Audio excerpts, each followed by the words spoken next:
Hey, what's going on, everybody?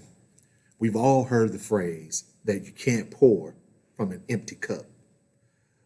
What that saying really speaks to is that there is a place, there's a tipping point for all of us, for us to potentially feel this weight of this thing that we call burnout. I think over the last 3 years, many people have experienced this just in life, even in business, maybe even in your family, maybe even in ministry, where you've experienced burnout, that feeling that I don't have anything left. My tank is empty. So today, I want to discuss my 3 C's of avoiding burnout. Stay tuned.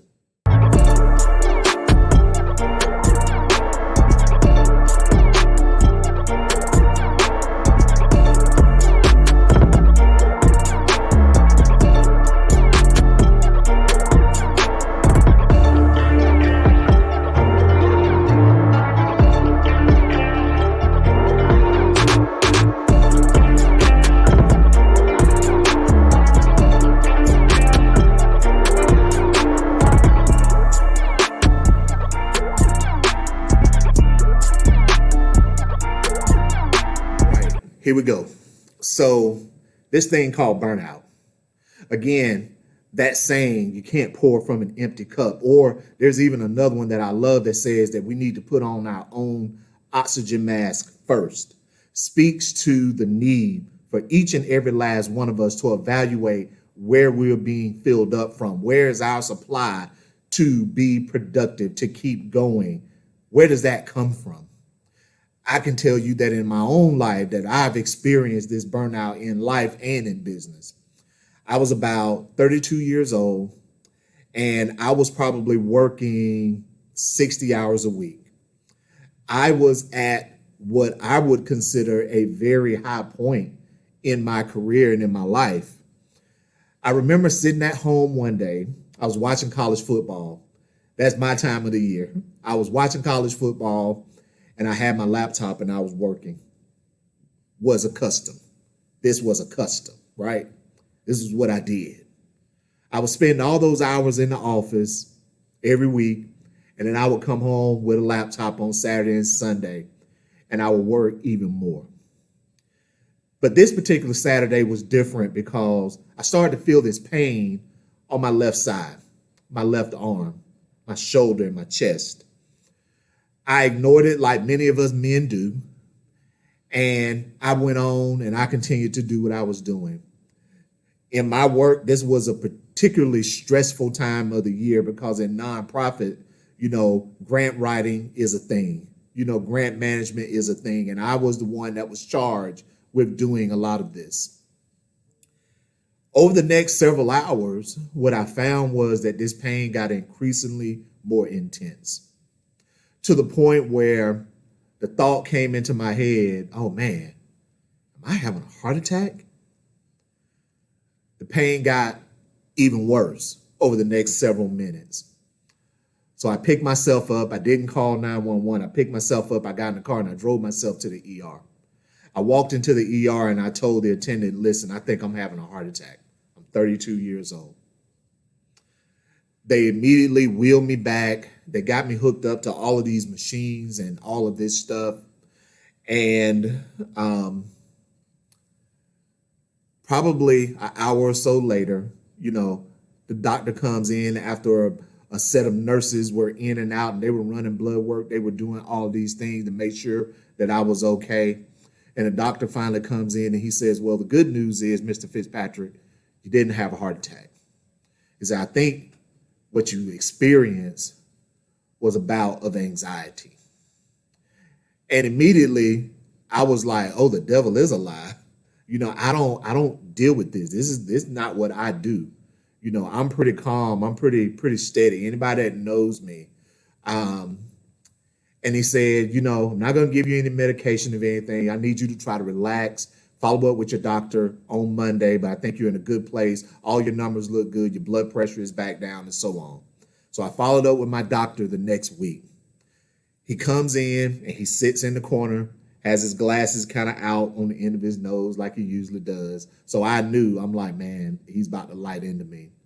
And he simply looks at me and he says, do you want to be dead before you're 40? Imagine the shock of hearing something like that. And I said, no, sir, I absolutely do not. He said, well, you're going to have to change what you're doing. You're going to have to change the way that you're living your life. He said, I think that I would agree with the emergency room attending. He said, however, probably, Brian, where you are is this place called Burnout. And so we just had a very candid man-to-man conversation about that. And he shared some things about his own life, even as a physician.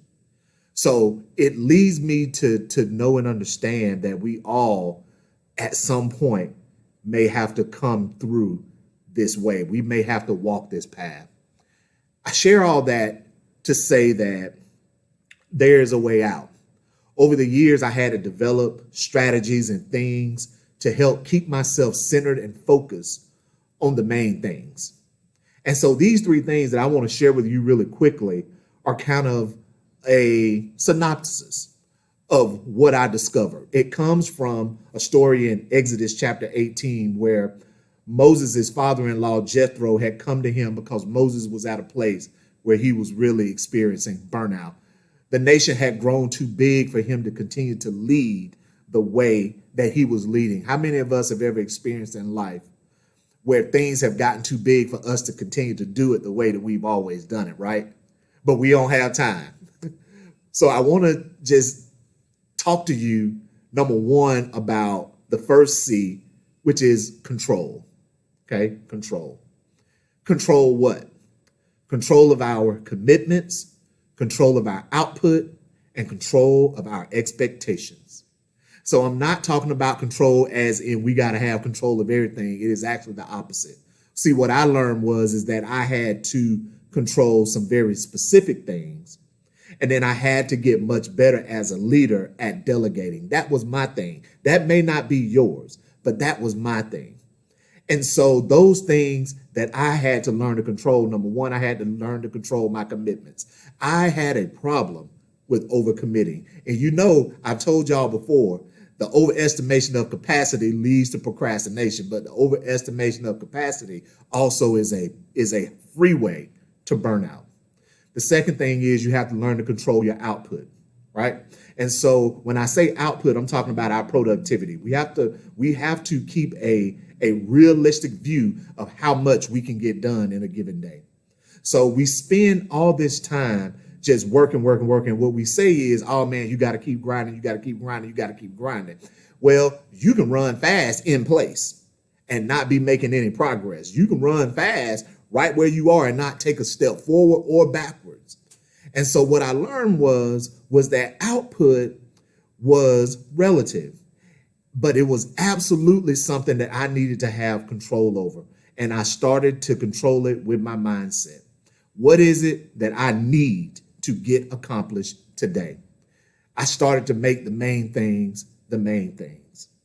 And when I took that focus and I stopped trying to be everything to everybody, it put me in a better place to really be there and be able to show up and be present for the things and the people that were most important in my life.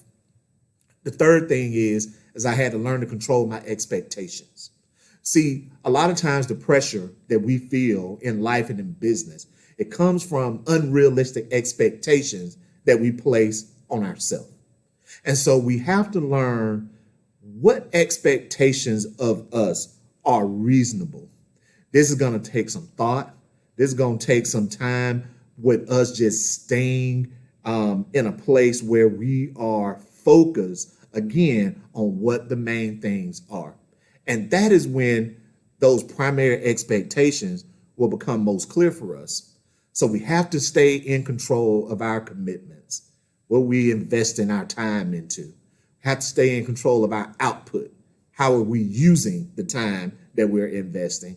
And we have to stay in control of our expectation. What is the reasonable result of the time that we invest?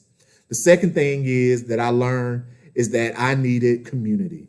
So the first way to avoid burnout is to really look at control. The second reason, or the second thing, is to look at your community. Are you surrounded by support? Let me say that again. Are you surrounded by support? Who are the people in your circle? One of the things when I coach executives and even ministry leaders to this day that I often talk to them about is the leader's circle. So every leader needs to have certain people in their circle that provide that support, that lift them up, that encourage, but that also help them to stay in control. You see what I did there? You see how I'm connecting the dots? That help us to stay in control, to help us to be mindful of our commitments, our output, and our expectations, not only of ourselves at this point, but also of others. Because our unreasonable expectations of other people can sometimes cause undue stress and be also a pathway to burnout. And so we have to surround ourselves with the right community. So who are those people? Who are those mentors? Who are those coaches? Who are those cheerleaders? Who are even those people that confront you on your stuff? Who are those people that make up your community? And then last, but certainly not least, we always have to look at consistency. Consistency in what? Consistency in minimizing distractions. When you are a high achiever, or you consider yourself a high achiever, it is natural to try to do everything. And in trying to do everything, the thing that I found out was there were more things that were getting my attention. The more that I tried to do, the more things got my attention. And so I would get off task, go over here, and I'm working on this, something that I really don't even need to be dealing with in that moment because it's not one of the main things. And it was distracting me. And now I'm pressed for time. Now I'm pressed to be able to get this done. And now I feel like I'm behind, right?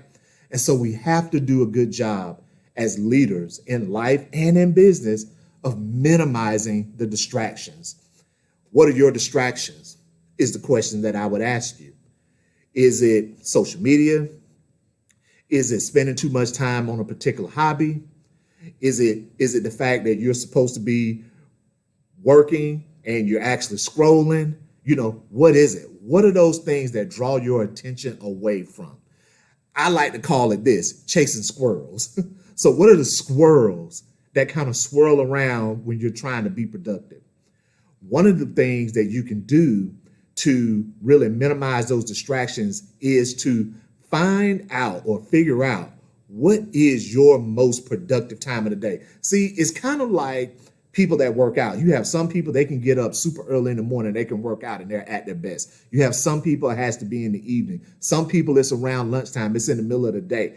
The same thing with prayer. You have some people, man, I'm up early in the morning. Some people, I'm better late at night. Some people, I'm in the middle of the day.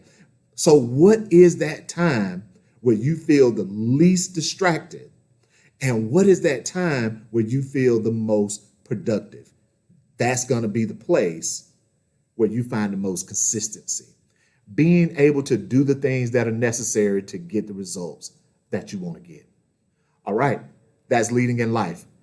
I hope y'all got something out of this. Remember, this is a good time of the year to really look at what we're going to do to avoid burnout in 2023. See you next time.